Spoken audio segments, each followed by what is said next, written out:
Assalamualaikum warahmatullahi wabarakatuh.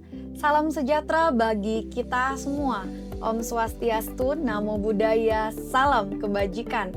Perkenalkan, nama saya Rahmi Nur Islami, SMMM, salah satu dosen tetap pada program studi S1 Manajemen, Fakultas Ekonomi dan Bisnis Universitas Borneo Tarakan. Video ini dibuat sebagai bagian dari pemenuhan instrumen pernyataan diri dosen di dalam Unjuk Kerja Tridharma Perguruan Tinggi atau PDD UKT-PT untuk program sertifikasi dosen SMART tahun 2026, khususnya di dalam aspek pengajaran. Pada kesempatan kali ini saya akan menjelaskan secara singkat mengenai salah satu mata kuliah yang saya ampu, yaitu mata kuliah Bank dan Non-Bank. Mata kuliah Bank dan Non-Bank merupakan mata kuliah wajib pada semester 3 di program studi S1 Manajemen dengan bobot 3 SKS. Mata kuliah ini didesain khusus untuk membekali mahasiswa dengan pemahaman konseptual, teoritis, hingga analisis praktis mengenai ekosistem dan mekanisme operasional sistem perbankan serta lembaga keuangan bukan bank di Indonesia.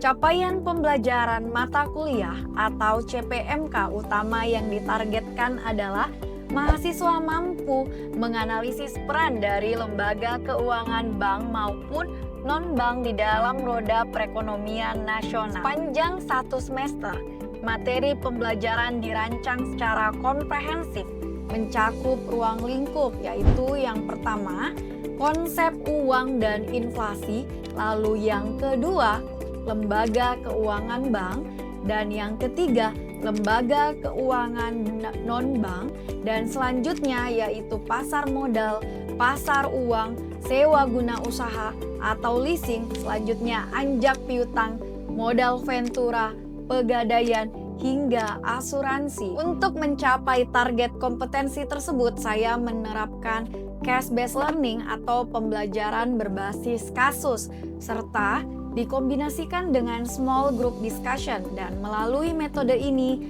proses pembelajaran berfokus pada keaktifan mahasiswa di dalam menganalisis data, berdiskusi kelompok, serta memecahkan studi kasus nyata yang ada di masyarakat. Sistem interaksi dan perkuliahan dilakukan secara hybrid dengan memanfaatkan BEL atau Borneo e-learning, Google Classroom, Google Meet, atau Zoom, serta WhatsApp Group sebagai ruang komunikasi, pengumpulan tugas, dan diskusi interaktif di luar kelas. Selanjutnya, Anda akan menyaksikan cuplikan proses pembelajaran real yang saya lakukan bersama mahasiswa di dalam kelas pada pertemuan kedua yang membahas topik utama mengenai lembaga keuangan. Pada sesi ini, target capaian pembelajarannya adalah mahasiswa mampu memahami fondasi ekosistem keuangan, fungsi intermediasi, evolusi regulasi di Indonesia hingga membedakan karakteristik dasar antara bank dan non-bank. Pembelajaran ini juga melibatkan analisis skenario interaktif serta studi kasus nyata mengenai pemenuhan modal bagi UMKM di Tarakan.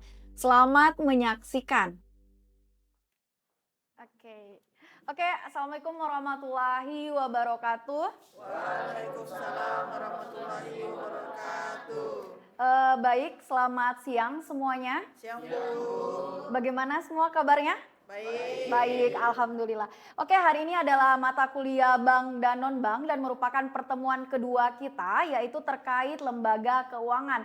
Yang mana pada pertemuan satu kita sudah membahas terkait RPS dan pendahuluan, yaitu apa saja yang akan kita bahas selama 16 pertemuan beserta kontrak perkuliahan.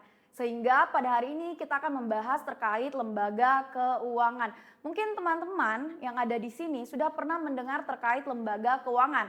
Iya kan? Walaupun hanya sekelebat saja terdengar, apa sih itu lembaga keuangan? Atau ada teman-teman yang pernah mendengarkan yang namanya perbankan, asuransi, pegadaian. Tentu dong ya, karena kita sering melewatinya, sering melihatnya, dan mungkin pernah bertransaksi menggunakan bank atau kris. Ada mobile bankingnya? Ada. di era saat ini rasanya sangat susah ketika kita tidak memiliki mobile banking. Bagaimana orang tua kalian harus mentransfer, iya dong ya.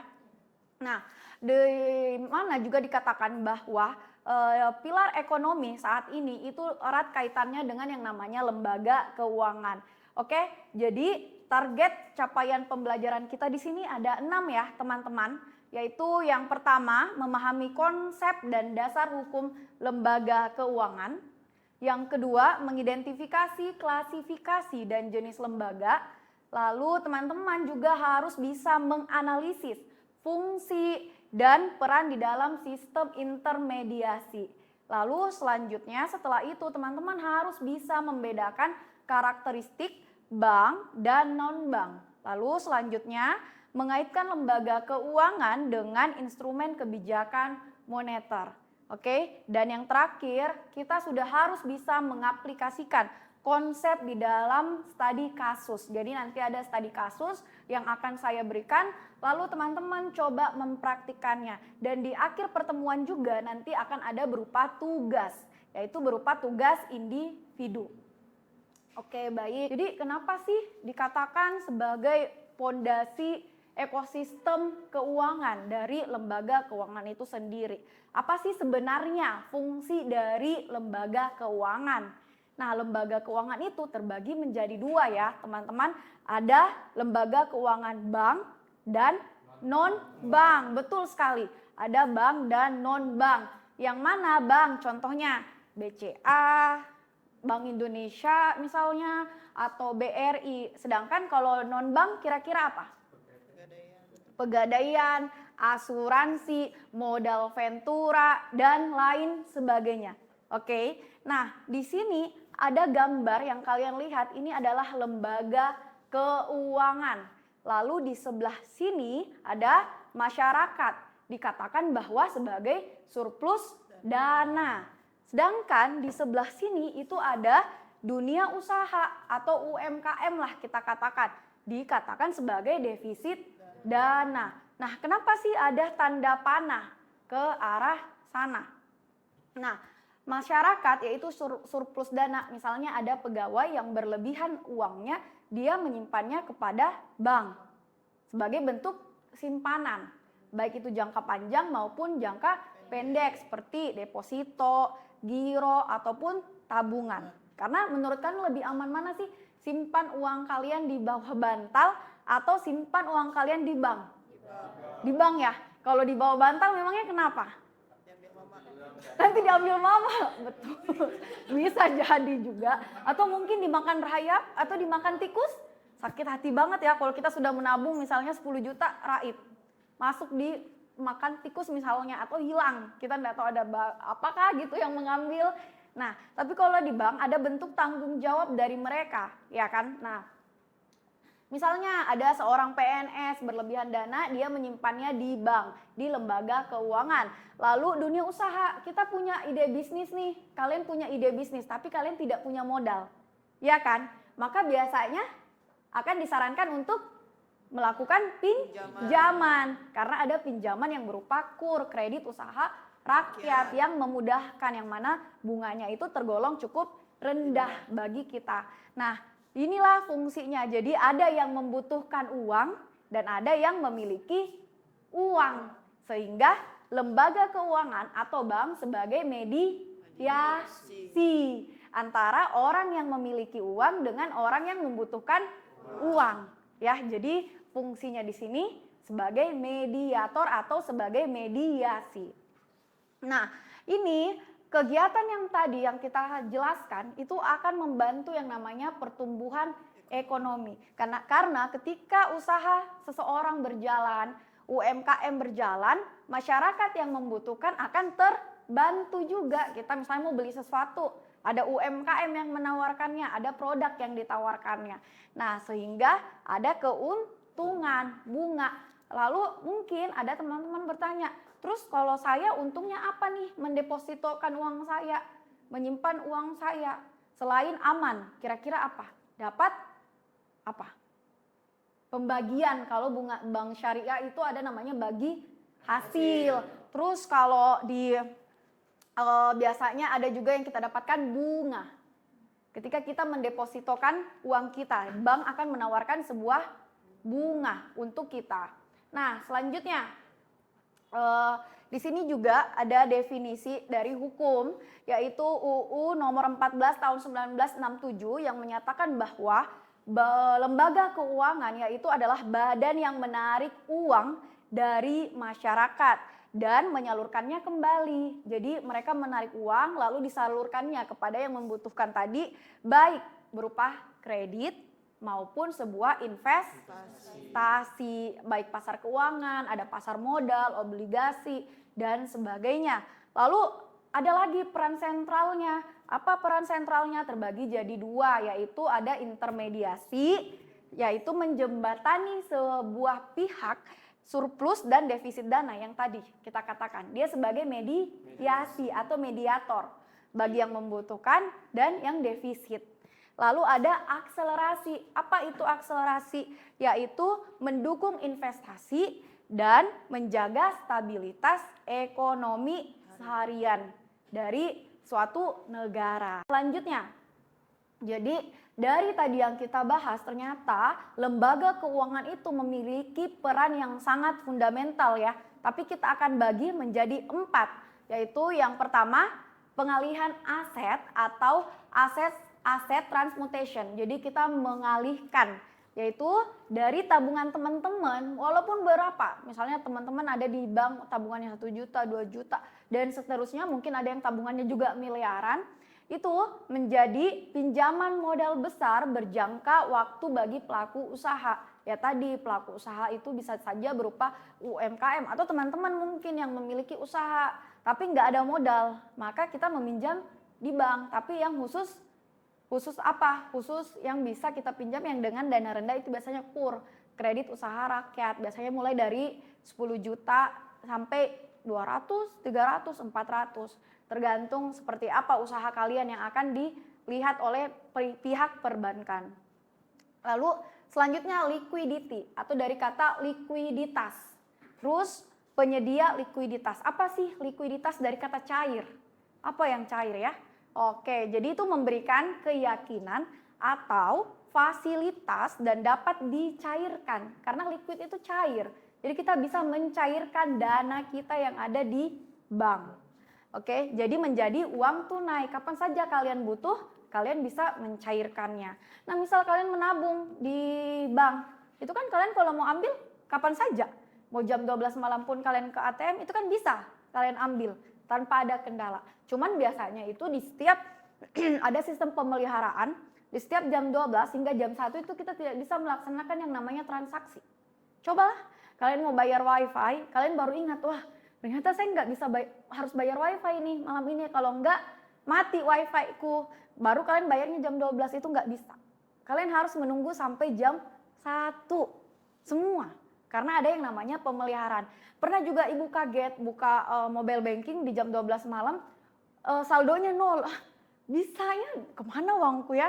Ternyata itu karena ada dalam pemeliharaan. Setelah lewat jam 1 itu kita cek itu sudah bisa kita melakukan lagi transaksi, baik itu berupa transfer, tarik tunai, bayar, yang lain-lain yang kalian ingin bayarkan. Kan sekarang lebih mudah ya, lewat mobile banking tuh kita sudah bisa membayar segala hal. Salah satunya apa biasa kalian lakukan? Bayar apa? Bayar air. Shopee, air, betul, PDAM, apalagi? Token listrik, PGN, itu kan sudah bisa bayar. Bahkan pajak pun kita sudah bisa bayar menggunakan mobile banking. Jadi sangat dibantu. Bahkan sekarang kalau ibu biasa berpikir, bisa kayak parkir itu pakai kris aja. Karena biasa kita punya uang, mau bayar parkiran tapi uang 100.000. Kayak aduh, masa pecah? Atau biasa kalau di sini saya lihat tukang parkir enggak usah, nanti saja. Tapi takutnya kan jadi utang. Ya enggak sih? Nanti kita diminta, baru kita lupa. Nah, tapi sekarang kita kan terbantu sedikit-dikit. Kris lah, ada krisnya kah? Baru kalau kita mau makan tiba-tiba enggak ada krisnya, baru enggak ada uang tunai. Kalian langsung, hah? Oh mas, baru saya sudah makan setengah nih mas. Kira-kira bagaimana? Makanya karena kita sudah sangat bergantung dengan yang namanya teknologi. Kita tuh mau bayarnya tanpa pun kita pegang uangnya, kita sudah enak bayar. Lalu ada lagi realokasi pendapatan.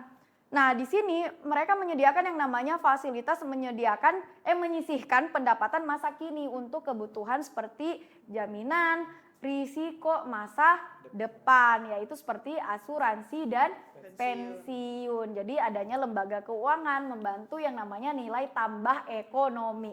Lalu ada lagi transaction dan information, yaitu transaksi dan informasi. Apa sih itu? Yaitu menyediakan jasa, yaitu pelancaran pembayaran. Iya, kalian bayar uang kuliah cash kah? Tidak kan? Sekarang bayar UKT pakai apa? Transfer kan? Nggak pakai cash lagi. Bayangkan itu kalau cash, kalian harus antri. Kalau satu UBT nih, ditentukan misalnya tanggal 20 sampai 25 pembayaran UKT, baru harus cash, antri. Bayangkan semua fakultas. Itu akan memperburuk keadaan, tidak efisien dan tidak jadi efektif. Tapi karena adanya pembayaran via banking, DG, betul, Bank Kaltim-Tara ya. Nah, kalian jadi terbantukan UKT kartu mahasiswa itu kan sekaligus ATM ya, bener. Iya kan, jadi lebih efektif lagi. Nah, itulah yang dimaksud dengan terus kalian juga mau kredit, itu sudah bisa terbantu oleh lembaga keuangan. Oke, nah di sini terus apa ya tantangan masa depan terkait lembaga keuangan? Pasti yang namanya sesuatu itu ada tantangannya. Nah, kira-kira apa? Yaitu yang pertama, disrupsi terkait digital dan vintage. Jadi vintage itu apa? Finansial teknologi. Jadi teknologi keuangan gitu. Salah satunya mobile banking itu adalah masuk di dalam vintage.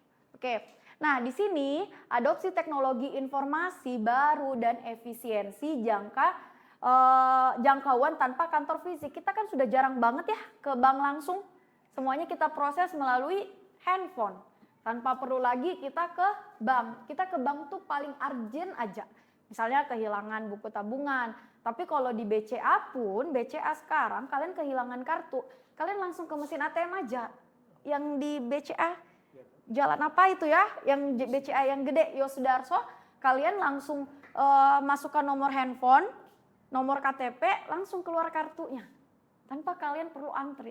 Sangat mudah bukan? Itu pun dengan cetak buku tabungan, kita kan biasa mau lihat nih, itu sudah ada juga layanannya tanpa perlu. Nah, makanya sekarang tuh teknologi cukup banyak mengambil pekerjaan manusia. Iya dong. Sekarang kalian lihat orang-orang di teller tuh udah jarang, paling cuma satu orang. Dulu tuh ibu ingat waktu dulu banyak, sekarang sisa satu orang. Karena apa? Teknologi, adanya AI dan sebagainya.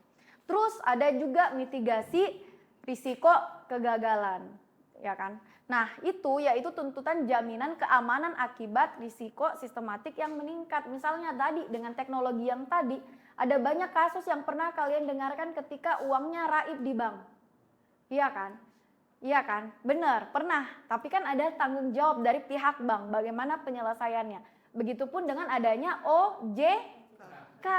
OJK apa? Yaitu Otoritas Jasa Keuangan yang menaungi semua lembaga keuangan gitu. Nah, terus ada deregulasi dan persaingan. Jadi deregulasi dan persaingan di sini yaitu bagaimana konsolidasi dari lembaga-lembaga kecil yang ada itu menjadi besar. Untuk apa? Yaitu untuk memenangkan persaingan yang ketat. Jadi adanya beberapa yang merger atau beberapa yang melakukan konsolidasi. Akhirnya terbentuklah untuk contoh dulu ada bank syariah tuh ada banyak kan. Sekarang dijadikan satu yaitu jadi BSI.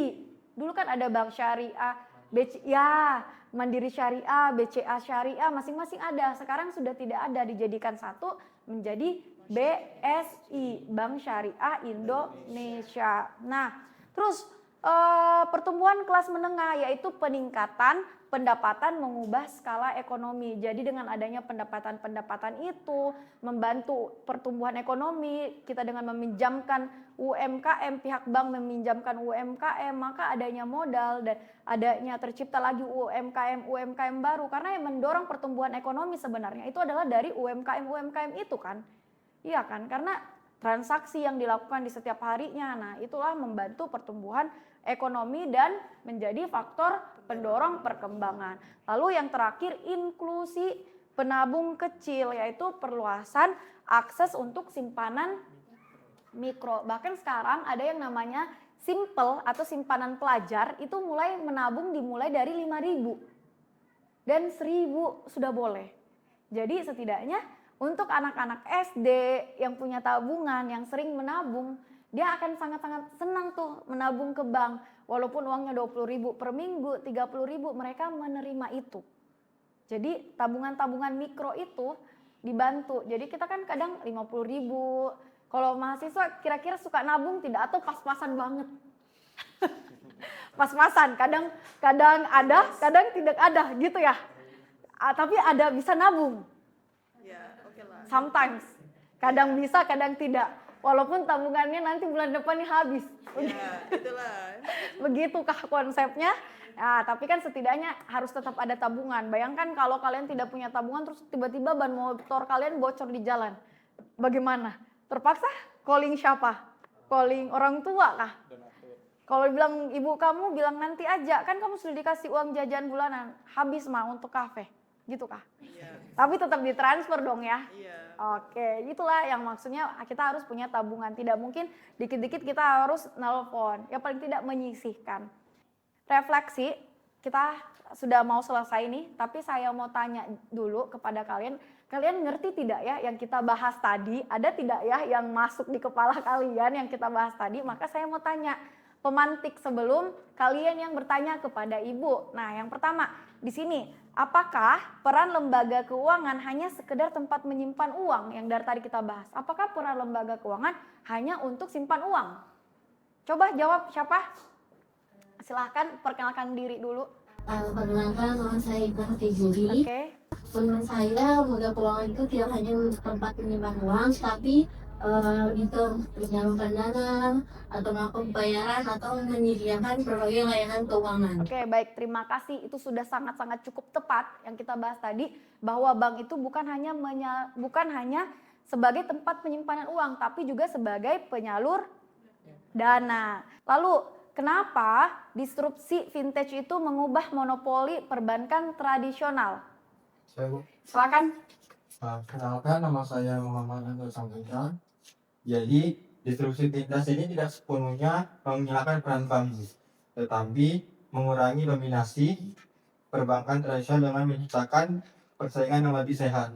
Kini, bank dan vintage cenderung berkolaborasi, Bu, untuk memberikan layanan keuangan yang lebih efisien, inovatif, dan mudah diakses seperti kita kenal dengan barcode dan QRIS Chris ya. Iya. Oke. Namanya tadi siapa? Muhammad Akil. Akil. Baik, Akil, terima kasih jawabannya sudah cukup benar.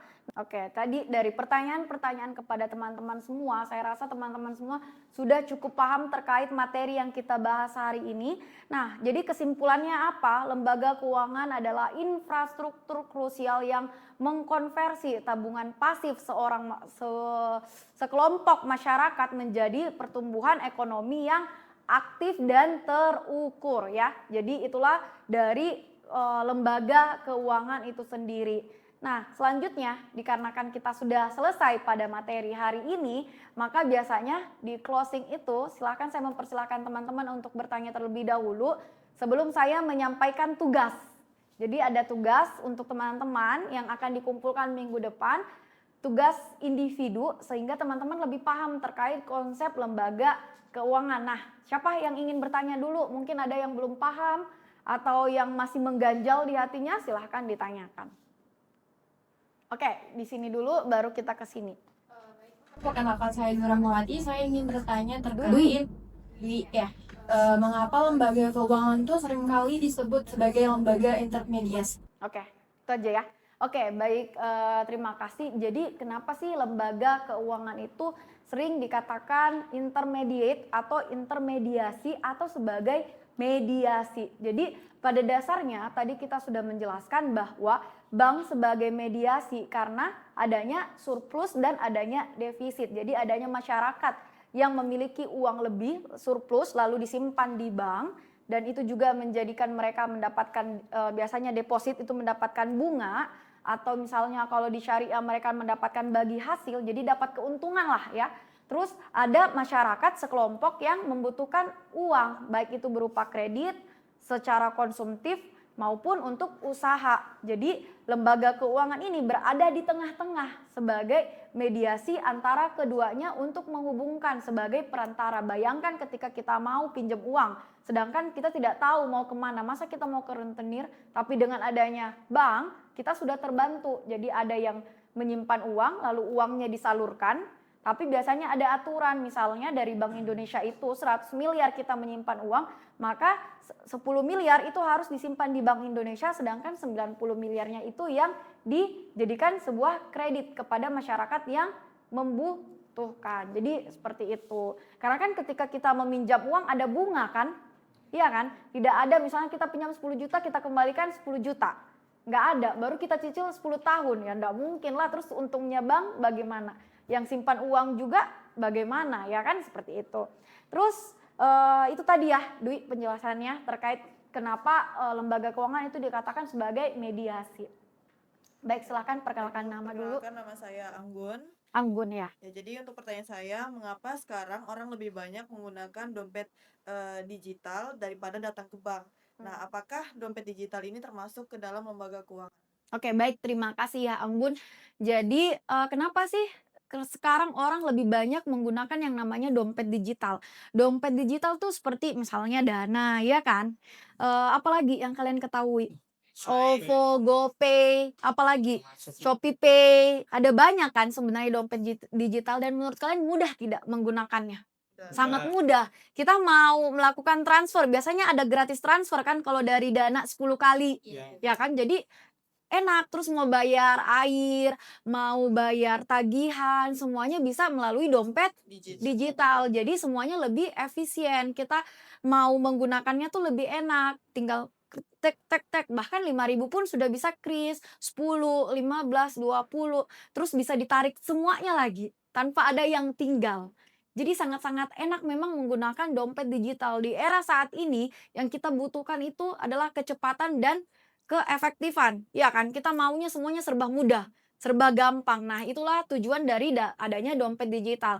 Nah, tadi juga ada pertanyaan mengatakan bahwa apakah itu adalah lembaga keuangan? Betul, iya, dia adalah lembaga keuangan tapi bukan bank.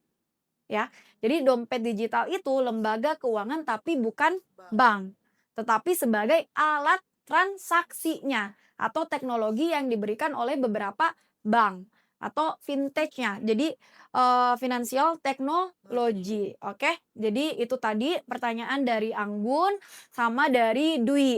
Oke. Dan saya rasa sudah cukup ya pertemuan kita pada hari ini. Terima kasih untuk partisipasi semuanya pada hari ini. Saya akhiri pertemuan kita di kelas Bank dan Non-Bank. Sampai ketemu di pertemuan 3. Wassalamualaikum warahmatullahi wabarakatuh. Baru saja kita bersama-sama menyaksikan cuplikan proses pembelajaran pada pertemuan kedua mata kuliah Bank dan Non-Bank yang berfokus pada topik lembaga keuangan. Melalui cuplikan tadi, saya berharap dapat memberikan gambaran nyata mengenai pendekatan pengajaran yang saya terapkan di dalam kelas. Pendekatan yang tidak hanya menitik beratkan pada pemahaman topik teks semata, melainkan mendorong pemikiran kritis mahasiswa di dalam mengimplementasikan fungsi pilar keuangan serta kebijakan moneter secara konkret di lapangan. Terima kasih saya sampaikan kepada Kementerian Pendidikan Tinggi, Sains dan Teknologi melalui Direktorat Jenderal Pendidikan Tinggi serta LL Dikti Wilayah 11 yang menaungi Pulau Kalimantan. Apresiasi tertinggi juga saya haturkan kepada seluruh tim sertifikasi dosen Smart 2026 atas kesempatan, arahan, dan dukungan yang diberikan. Tidak lupa, saya ucapkan terima kasih kepada jajaran pimpinan Universitas Borneo Tarakan, rekan sejawat dosen, serta seluruh mahasiswa manajemen yang telah berkontribusi aktif di dalam ekosistem pembelajaran ini. Demikian yang dapat saya sampaikan. Semoga video ini dapat memberikan manfaat serta menjadi bagian dari komitmen bersama di dalam meningkatkan mutu dan kualitas pendidikan tinggi di Indonesia.